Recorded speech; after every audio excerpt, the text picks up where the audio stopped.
Hey there, Lauren. Dimmock is a township of fewer than 2,000 people. As you mentioned, it's a very rural area, plenty of green space, farmhouses, and lots of trees. But it's also somewhat of a poor community. So when Cabot Oil and Gas came into town about 2 years ago and promised large royalties for people who signed over the rights to drill on their property, well, they saw it as a good opportunity. That is until things went very wrong. There's a lot of metals in the water. And barium. And they keep saying, well, it's at an acceptable level. I don't want to hear it's at an acceptable level. I want to hear that it's not there. They kept on telling us, just be patient with us, be patient with us. It'll straighten out. It'll straighten out. It's killing the flowers. It's killing the rose bushes. It's killing everything I had here for years. They are the desperate voices of people who say their quality of life has evaporated before their eyes. People accustomed to waking up to the sounds of nature, who now wake up to this. Whose night sky was once lit only by the moon.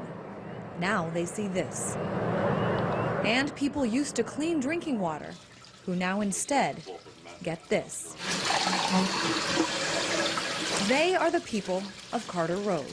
It's a quiet street, tucked off the main road in Dimmock, and speckled with homes many envision spending the rest of their lives in.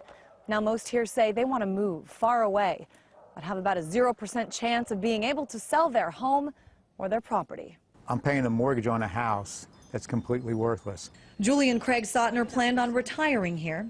The swing set in their yard for their grandchildren sits empty and unused. My daughter and my son-in-law used to bring the grandchildren over here. She doesn't bring them over anymore. Sautner says her children don't feel safe at the house ever since their water supply became contaminated when Cabot Oil Company started drilling and something got into their well water. Our son broke out in like open sores down his legs from using the water here.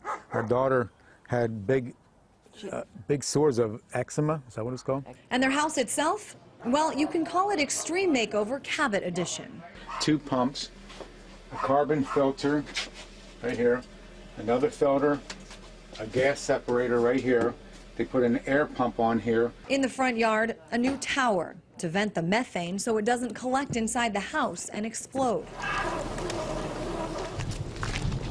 And in their driveway, water from their well. This was taken out of the well on March 20th. The Sautners, like most others, now get water delivered into a separate tank every day, courtesy of Cabot Oil. It was supposed to be a win-win situation.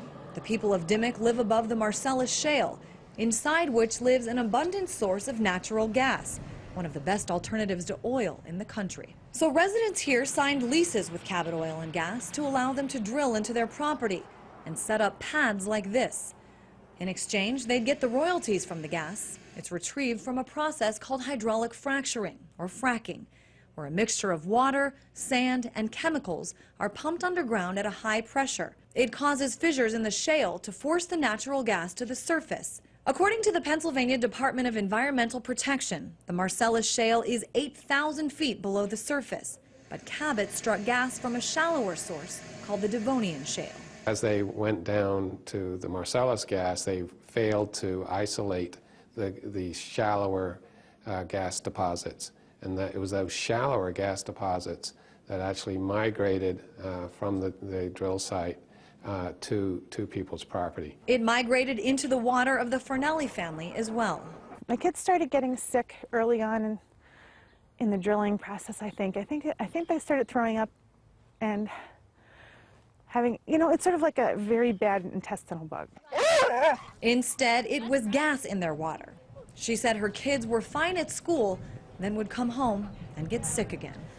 Never once crossed my mind it was the water. Down the street, Norma Fiorentino's well blew up one night. And it was just all torn up and flung way out in the yard. They first couldn't get any reading, and then they covered it up with the tarp and hay. They put the thing down in there, and it read 100% gas. As far as Cabot, so far, they're not saying anything. In part 2, more from the Department of Environmental Protection and from Dimmock residents happy with the drilling.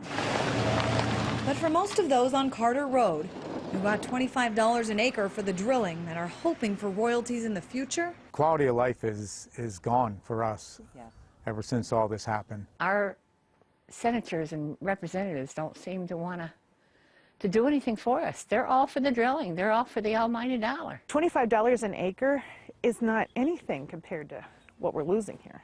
In Dimock, Pennsylvania, Christine Frizzau, RT. And I should mention all of the people that you saw in that story, as well as several others, are part of a lawsuit against Cabot Oil and Gas. That lawsuit is still in the works. Lauren? This. Elbow. Army car. For the Ely family, the problem runs deep. Wow! Underneath the soil, in their roots. I was born and raised here. I bought this off my father. Oh, many years ago. We put so much into it. Acres of land, a swimming pool, a pond, and a new generation with roots here too. Go back in. So it's kind of hard for me just to pack up and move because everything about me is here. But times have changed since Scott Ely grew up here. For the last year and 4 months, he and his family have been unable to drink their water, ever since he agreed to allow Cabot Oil and Gas to drill for natural gas on his property. They're one of more than a dozen families in Dimock, Pennsylvania, who have water that looks like this because it's full of methane gas. Instead, families like the Elys have to live out of tanks, 250 gallons of water delivered once a day for a family of 5. And that's with showers, flushing the toilet, and washing dishes and laundry. Living out of a tank is not what we expect out of life. Ely says he and his wife signed on only after they were assured it would be a quick, safe process. Clearly, that didn't happen. It got so bad that Ely and his cousin, who lives down the street, decided to find out what would happen if they lit their water on fire. A lot of a flame were coming out when Mike was here. How big were the flames? Kind of like that high, I think. So before Cabot came into town, there was never any problem with the water? Never any problem with the water. But for Jim Grimsley and his wife Ann, Dimock is where they came to retire. The drilling just started on their property, but they're hopeful. We did sign on, and we're not sorry that we did. Susquehanna County is kind of a poor county, so a lot of people did get work and they got jobs and they're making money. So to me, that's a plus. But some who got jobs complained about the company and were punished or put on leave. Most employees are from Texas and stay in rented houses or hotels. The Pennsylvania Department of Environmental Protection has been out several times, but has now decided to take action. Cabot has done a lousy job drilling in the Dimock region. The DEP has issued orders for Cabot to plug 3 wells they've already drilled, which could cost millions of dollars.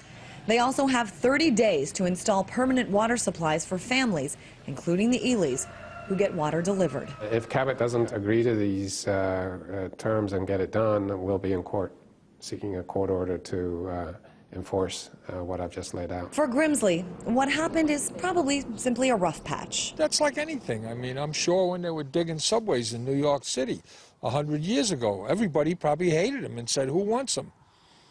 Today they move a couple million people a day. Without them, New York City wouldn't be there. But for Ely, it's a looming question of whether to uproot his family from the only place he has ever known. I got a lot of memories here. Or keep them there with the hope that at some point, things will change. Reporting in Dimock, Pennsylvania, Christine Frizzau, RT.